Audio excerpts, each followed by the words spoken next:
It's time for the news.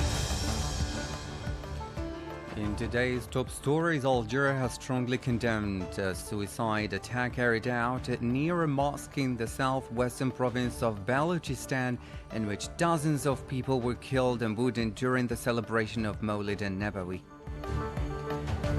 Prime Minister Ayman bin Abdurrahman has called at the opening of the 22nd Tourism International Fair in Algiers for the development of domestic tourism. And the Secretary General of the Organization of the Petroleum Exporting Countries, Haytham El Ghais, has said that the historic Algiers Agreement signed by its members has laid the foundations for efforts to stabilize the oil market. Hello and welcome at Radio Algeria International. Algeria has strongly condemned the suicide attack carried out on Friday near a mosque in the southwestern province of Balochistan, in which dozens of people were killed and wounded during the celebration of Mawlid an-Nabawi. The Minister of Foreign Affairs said in a statement that Algeria extended her sincere condolences to the families of the victims, assuring Pakistan, its people and government of her solidarity in this painful ordeal.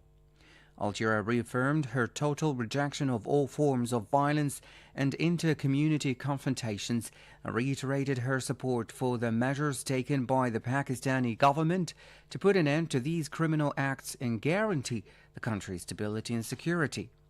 At least 50 people have been killed and more than 50 injured in an explosion in Pakistan.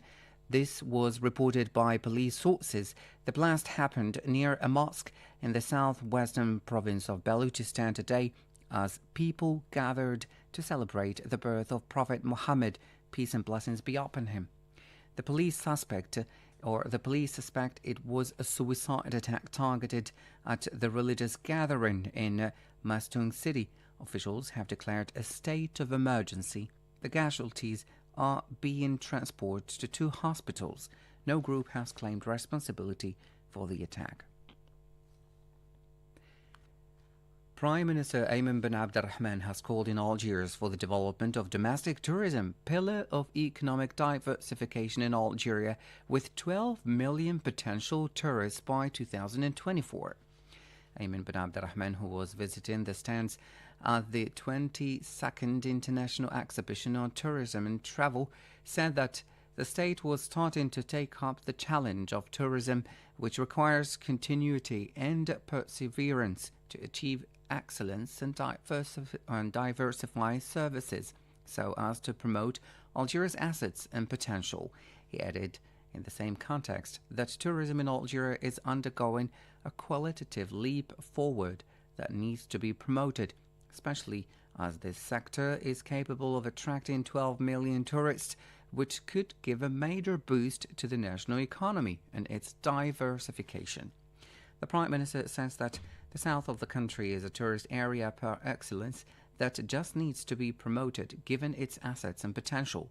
After emphasizing the importance of the tourism sector, the Prime Minister said that the Algerian market in the field has great potential, all the more so as this interest is beginning to bear fruit thanks to the program of the President of the Republic and the government action aimed at making tourism one of the pillars of the economic diversification to which the government aspires. Tourism Minister Mokhtar Didouche has affirmed in Algiers that Algeria aspires to build a first-rate tourism industry thanks to its immense tourist assets aimed at contributing to the country's prosperity and the social progress. In a speech delivered at a dinner organized in honor of the sector's executives and operators, including foreigners, on the occasion of the celebration of the World Tourism Day, Mr. Didouche indicated that this approach was taking shape through the creation of wealth and jobs and the development of structures and infrastructures to attract tourists and boost the attractiveness of local tourist destinations. On the occasion of this year's theme, Tourism and Green Investment, the Minister stressed that the indicators and figures confirm this dynamic, with hotel accommodation capacity that had reached 1,590 tourists and hotel establishments with 146,000 6,500 beds.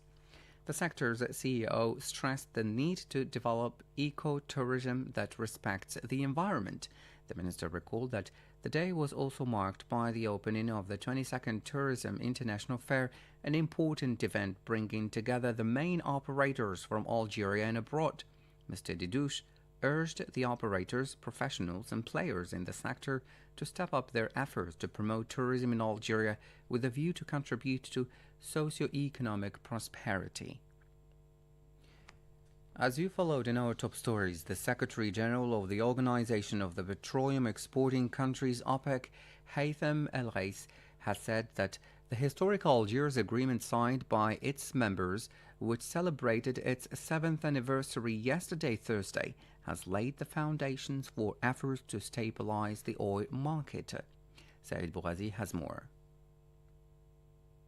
OPEC member countries and non-OPEC producer countries have gone beyond their capacity to support the stability of the global oil market for the benefit of all producers and consumers.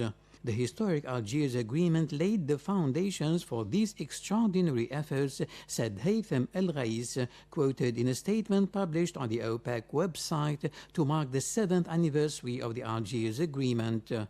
7 years ago, on 28 September 2016, the OPEC conference met in Algiers for its 170th extraordinary meeting to discuss developments in the global oil market and explore ways to address the significant market imbalances at that time. At this meeting, the conference decided to form a high-level committee to develop a framework for consultations between OPEC and non-OPEC oil-producing countries.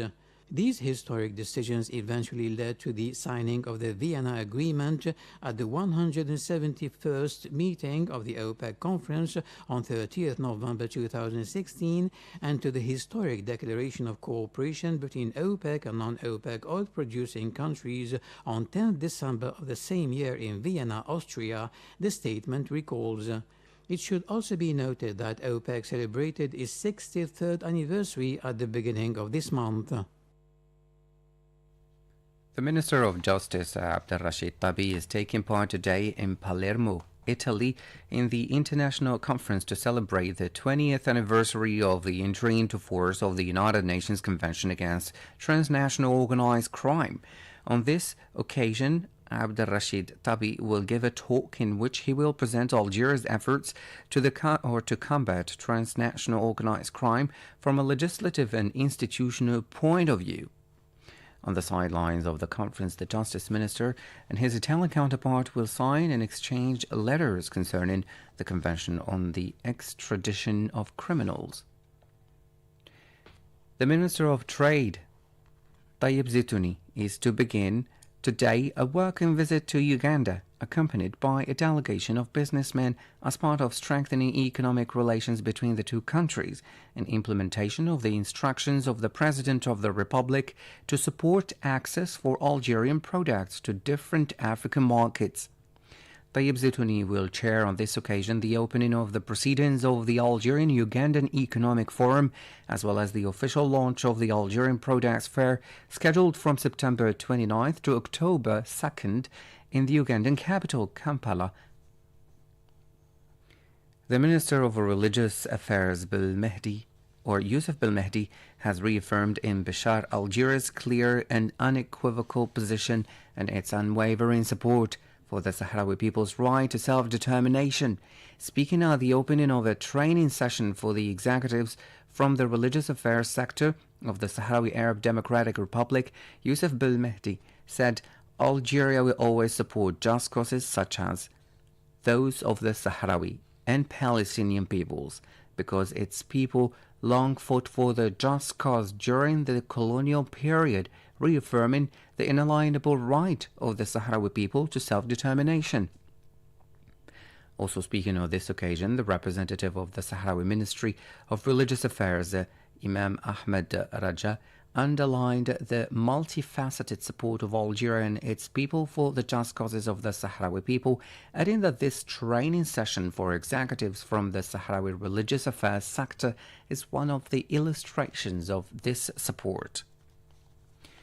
Now, the Minister of Culture, Soraya Muluji, has chaired the opening of the meeting of the African Committee of the International Confederation of Societies of Authors and Composers, which brings together 15 African copyright management societies. The theme of the meeting is digitization towards an effective approach by African management societies. Now, to the burning Middle East fight, the UN coordinator for the Middle East peace process, Tor Westland, has said that the Zionist entity is currently holding a total of 1,264 Palestinians in administrative detention, Said Boughazi reports. In a speech to the UN Security Council, Tor Winsland pointed out that the Zionist entity was currently holding 1,264 Palestinians in administrative detention, the highest number for more than 10 years.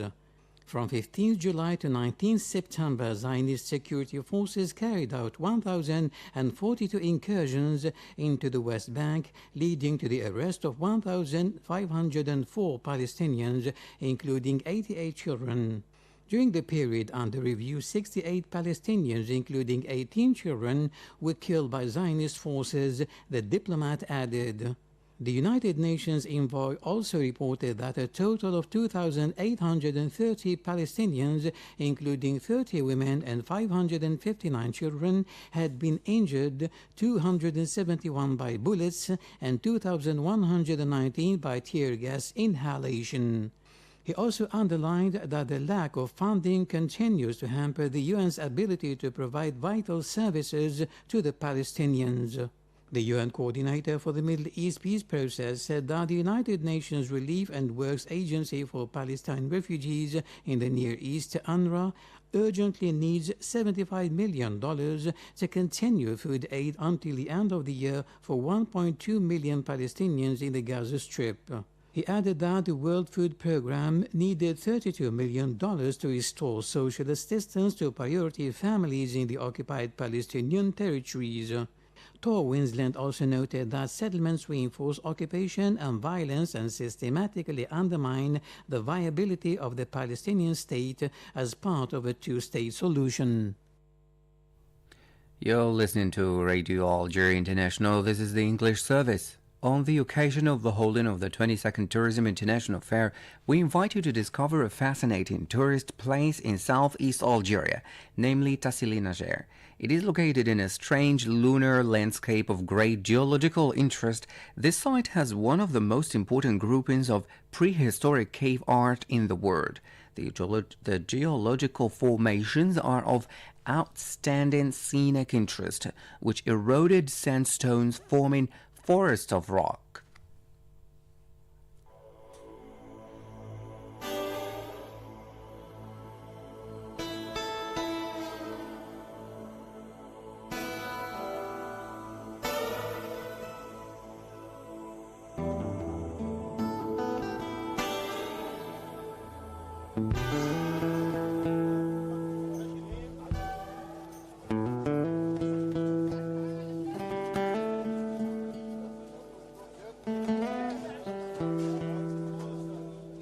Welcome to this program devoted to the wonderful Sahara Desert of Algeria.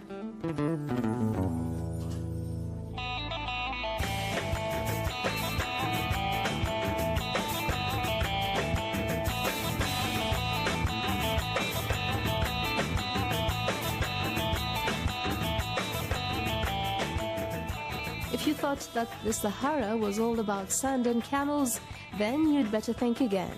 While you'll get your fix of unwieldy dromedaries and undulating dunes, this part of the Sahara is also home to an alien landscape of twisted stone forests, stark volcanic mountain ranges, and endless black gravel plains, as well as deep dark canyons.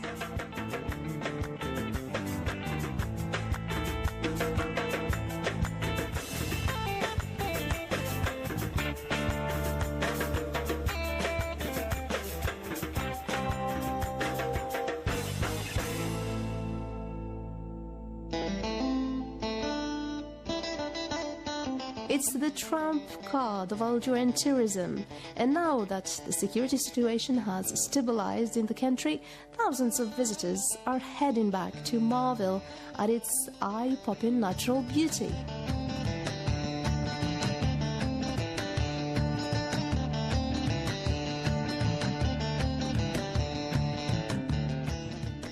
Stretching from Ain Salah right down to the Mali and Niger borders in the Ahagar or Hogar National Park, created in 1987 to safeguard the considerable reaches of this part of the country, it's one of the largest protected areas in the world.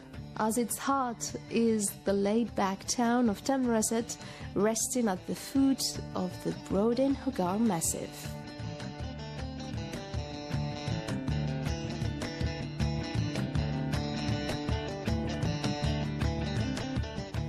The craggy plateau, that sleepy oasis of Janet, is known as the Tassilinja, also one of Algeria's protected areas. Its caves and canyons hide an abundance of engravings and paintings illustrating the once blooming plant and animal life of the Sahara.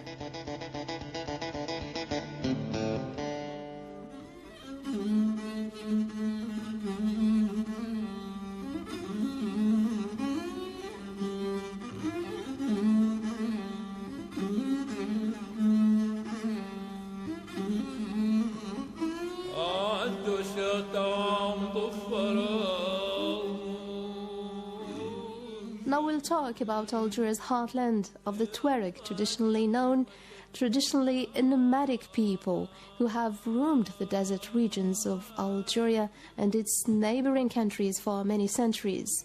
You'll see beautiful women swathed in brightly colored fabrics and refined silver jewelry, and plenty of veiled blue men, as Tuareg men are sometimes called after the traditional color of their robes.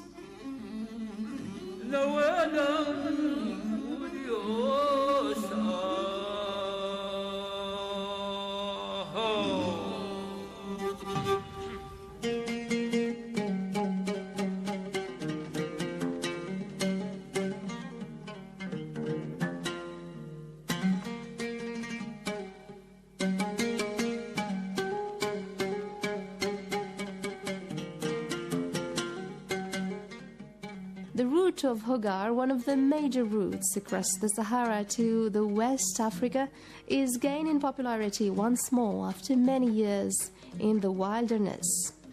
From El Golia, it extends south across the Tedmate Plateau, which stretches on like some sunburnt pancakes, the largest thing in sight be a rock the size of a tennis ball. It then passes through in Ain Salah, a town famed for its salty water, past the canyons and mountains of the Tassili Dimidid, or Tassili. Let's recall that Tassili means plateau in the language of the local Tuareg. And it goes through the steep gorges of Araq, and then on this region's hub, the capital, Tamanrasset.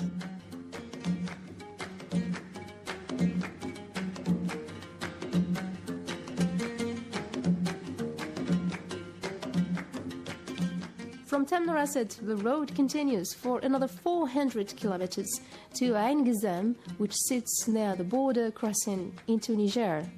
Much of the area covered in this section is protected territory and part of the Ahagar National Park.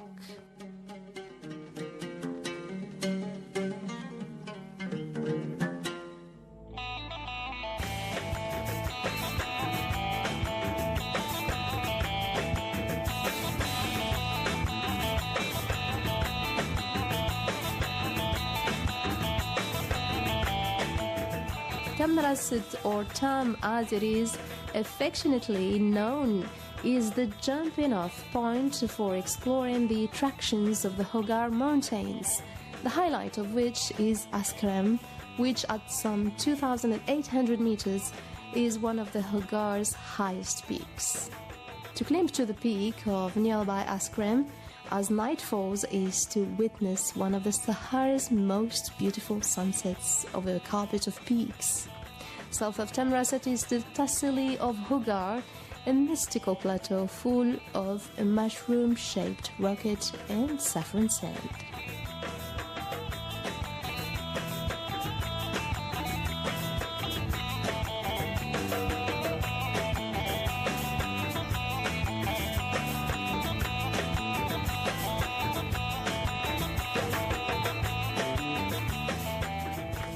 Well, with this we come to the end of our program devoted to the wonderful Sahara Desert of Algeria. From me, Azagassi, producer Mahmoud Yousfi, thank you for joining us.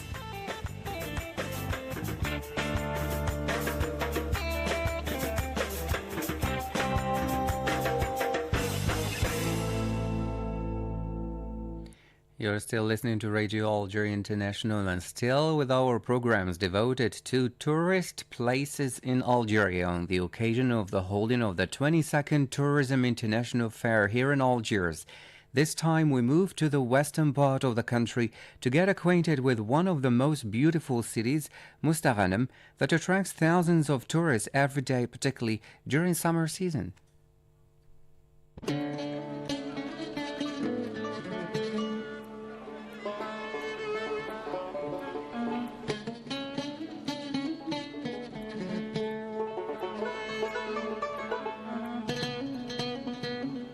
Mostaganem is located in northern Algeria, about 365 kilometers west of the capital Algiers. It enjoys a strategic geographical position and regional influence thanks to its important trading port and communication network linking the city to several wilayas or provinces.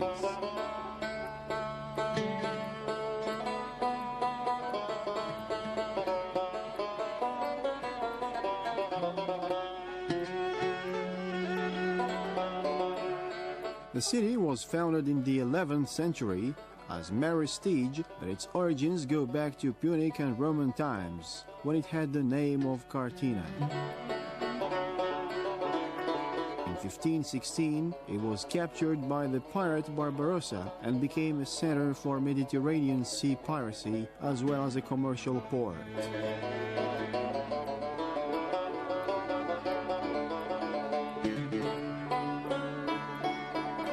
By 1700 it had come under Ottoman rule, and in 1833 the city was taken by France and a garrison was established there until Algeria's independence in 1962.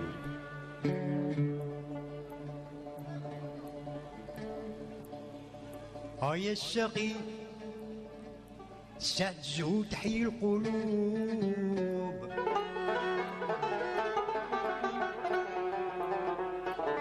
يا الشقي سجو تحيي القلوب.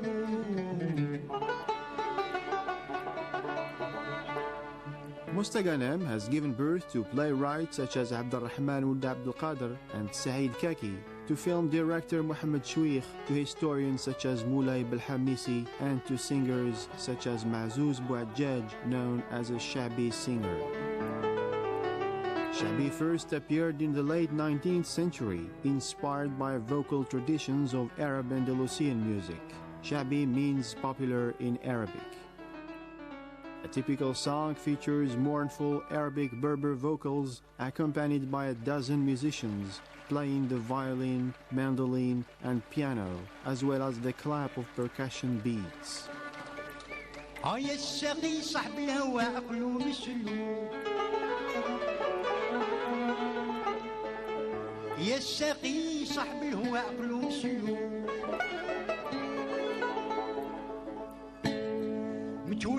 With as its themes love, loss, exile, friendship, and betrayal, Shabi is part of a deeply conservative tradition, and its lyrics often carry a strong moral message.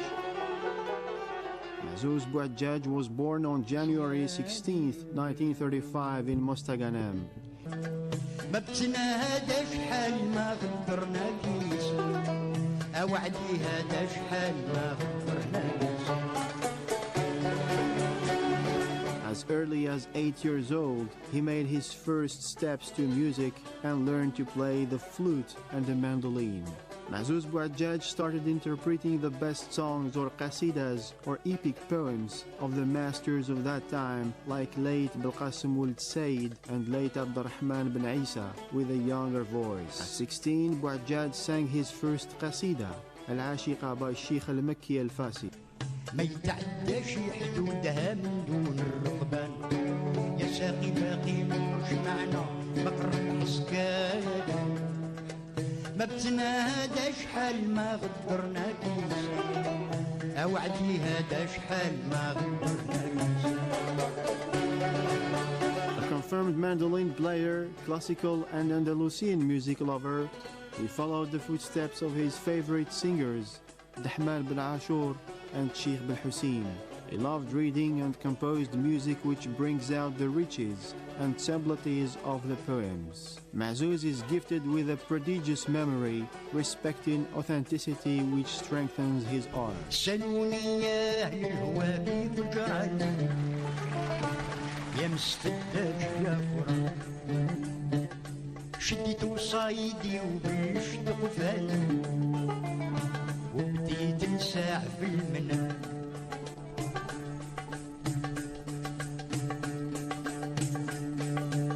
من رقادي والفياق ضو طفالي. When he was 17 years old, he formed an orchestra with the musicians Hamou ben Smaïn, Kaid ben Handa, and Ben Sabr Moulay Kaki to participate in festivals and sing in wedding ceremonies. In fact, his orchestra toured the country and was invited on many occasions abroad, but he declined the offers because he was involved in the Algerian Revolution War and was a member of the National Liberation Front, FLN. In 1961, he was arrested and put in jail until independence 1 year later. After independence, Bouhadjaj composed 250 qasidas. Now the master keeps a low profile, living in Oran and giving advice to the new generation of singers. هذا مولوع بالهوى وكاس المال بالحب والعشق والغرام هذا زينون قلت ولا بوهالي ولا سكران بالمدام قلت عجب الضيف يخدم وحالي. العالم يتغير وبسرعة ونحن نتابع وبدقة نحاول الوصول إلى الحقيقة من مصدرها مباشرة.